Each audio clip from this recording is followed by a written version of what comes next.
ان اصول میں سب سے پہلا اصول ایمان اور عمل ہے۔ اللہ رب العزت والجلال ارشاد فرماتا ہے، من آمن باللہ والیوم الآخر یا من عمل صالحا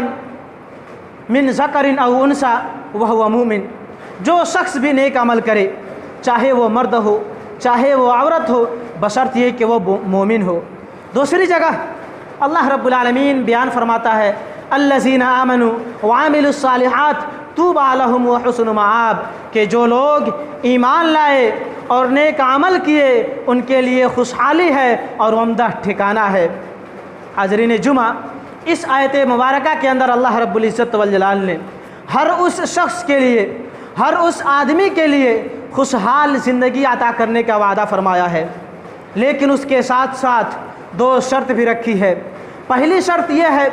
کہ وہ ایمان والا ہو، دوسری شرط یہ ہے کہ وہ عمل صالح ہو، صالح عمل کرنے والا ہو، نیک اعمال کرنے والا ہو، با کردار ہو، با اخلاق ہو، نیک اعمال کرنے والا ہو، اللہ رب العالمین کی نافرمانی کرنے والا نہ ہو،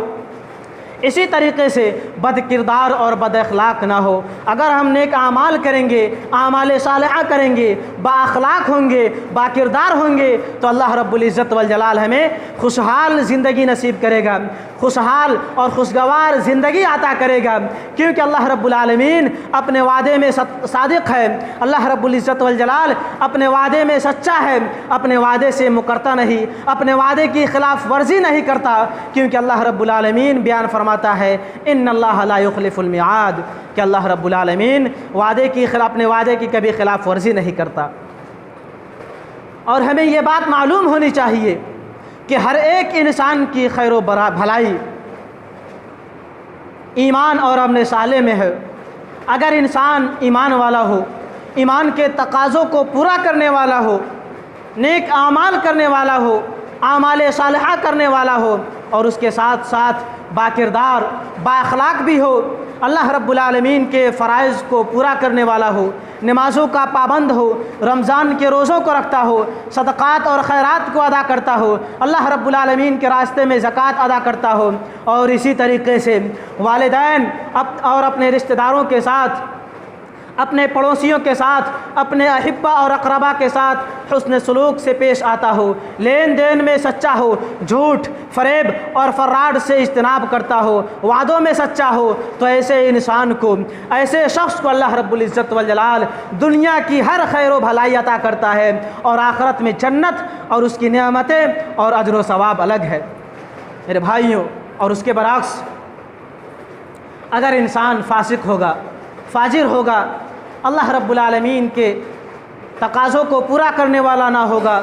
نہ ایمان کے تقاضوں کو پورا کرنے والا ہوگا، نہ نماز کا پابند ہوگا، نہ رمضان کے روزہ رکھتا ہوگا، نہ زکوٰۃ ادا کرتا ہوگا، نہ صدقات ادا کرتا ہوگا، اور اپنے والدین کے ساتھ، اپنے رشتہ داروں کے ساتھ، اپنے دوستوں کے ساتھ، اپنے پڑوسیوں کے ساتھ بدسلوکی کرتا ہوگا، لین دین میں جھوٹا ہوگا، جھوٹ اس کی عادت ہوگی، سچ اس کے سامنے نہیں ہوگی، وعدہ خلافی کرنے والا ہوگا، تو ایسے انسان کو خوشحال زندگی تو نصیب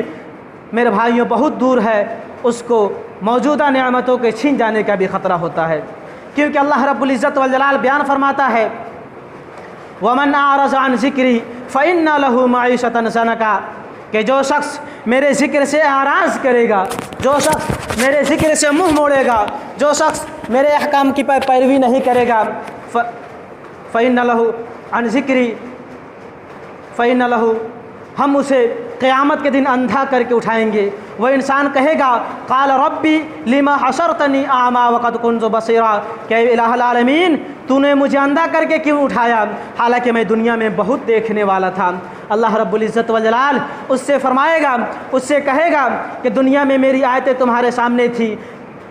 اہل علم میری آیتیں پڑھ پڑھ کر تمہیں سنایا کرتے تھے، رسول اکرم صلی اللہ علیہ وسلم کی حدیثیں تمہارے سامنے پیش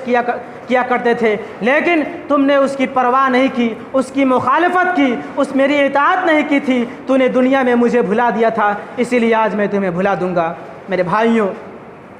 خوشگوار زندگی کے خوشگوار اور ایک خوشحال زندگی کا دوسرا اصول نماز ہے۔ نماز ہی کے ذریعے سے میرے بھائیوں، یہ تقرب الہی کا ایک بہترین ذریعہ ہے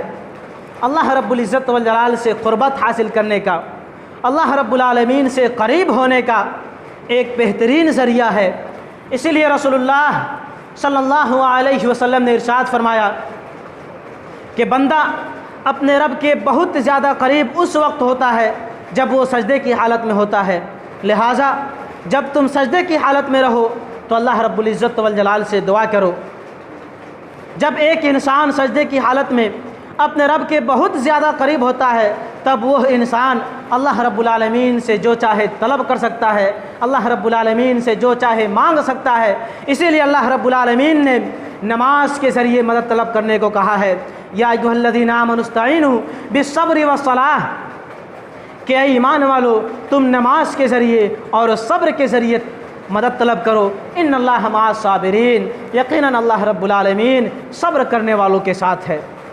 حاضرین جمعہ، اس آیت کریمہ کے اندر اللہ رب العزت والجلال نے نماز کے ذریعے اور صبر کے ذریعے طلب کرنے کے لیے کہا گیا ہے، لہٰذا اس آیت کریمہ سے یہ بات ثابت ہوتی ہے کہ صبر ہی ایک ایسی چیز ہے جس سے صبر کرنے والے کی زندگی کو اللہ رب العالمین خوشحال اور خوشگوار بنا دیتا ہے۔ لہٰذا نماز پڑھنے سے دلوں کو اطمینان نصیب ہوتا ہے اور دکھوں اور غموں کا بوجھ ہلکا ہوتا ہے۔ میرے بھائیوں، خوشگوار زندگی کے اصول کے لیے تیسرا اصول تقویٰ ہے، یعنی تیسرا اصول صبر ہے، یعنی جب کوئی انسان کسی مصیبت میں، کسی پریشانی میں مبتلا ہو تو وہ اسے برداشت کرے اور اس پر اپنی رضامندی، اللہ رب العالمین کی تقدیر پر اپنی رضامندی کا اظہار کرے اور اس پر اجر و ثواب کا طالب ہو۔ اسی طرح سے اللہ رب العالمین اس کے گناہوں کو مٹا کر اسے چین و سکون نصیب عطا کرے گا، کیونکہ اللہ اور ہر ایک مومن بندے کی تقدیر میں، ہر ایک انسان کے مقدر میں کچھ نہ کچھ یا کوئی نہ کوئی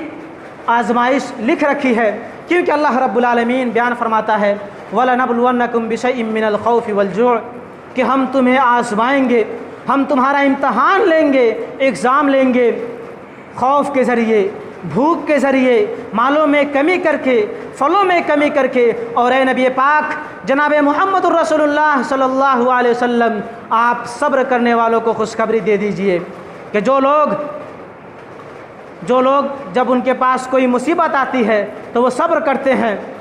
اور یہ کہتے ہیں کہ یہ اللہ رب العالمین کی طرف سے ہے اور ہمیں اللہ رب العالمین کی طرف لوٹ کر جانا ہے۔ ایسے ہی لوگوں کے متعلق اللہ رب العالمین کی رحمتیں، اس کی برکتیں اور اس کی نوازشیں ہوتی ہیں، اور ایسے ہی لوگ ہدایت یافتہ ہوتے ہیں، ایسے ہی لوگ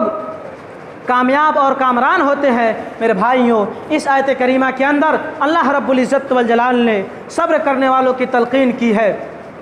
کہ جو شخص آزمائشوں میں صبر کرتا ہے، مصیبتوں پہ صبر کرتا ہے، تکلیفوں میں صبر کرتا ہے، اس پر اللہ رب العالمین کی نوازشیں اور برکتیں نازل ہوتی ہیں، وہ اللہ رب العالمین کی رحمتوں اور برکتوں کا مستحق ہوتا ہے۔ میرے بھائیوں، آزمائش کوئی بھی ہو، چھوٹی ہو، بڑی ہو، ذہنی ہو، جسمانی ہو،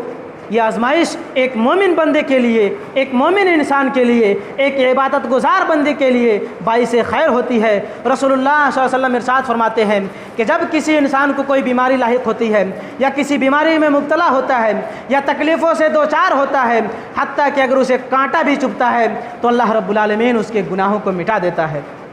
دوسری جگہ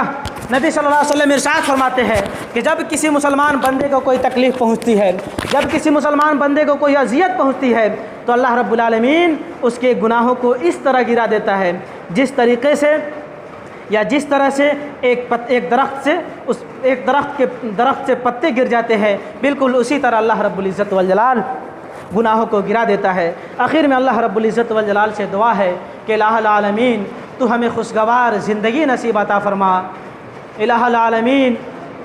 تو ہمیں جب تک زندہ رکھ، اسلام پر زندہ رکھ، اور جب ہمارا خاتمہ ہو تو ایمان بالخیر ہو۔ وآخر دعوانا ان الحمد للہ رب العالمین۔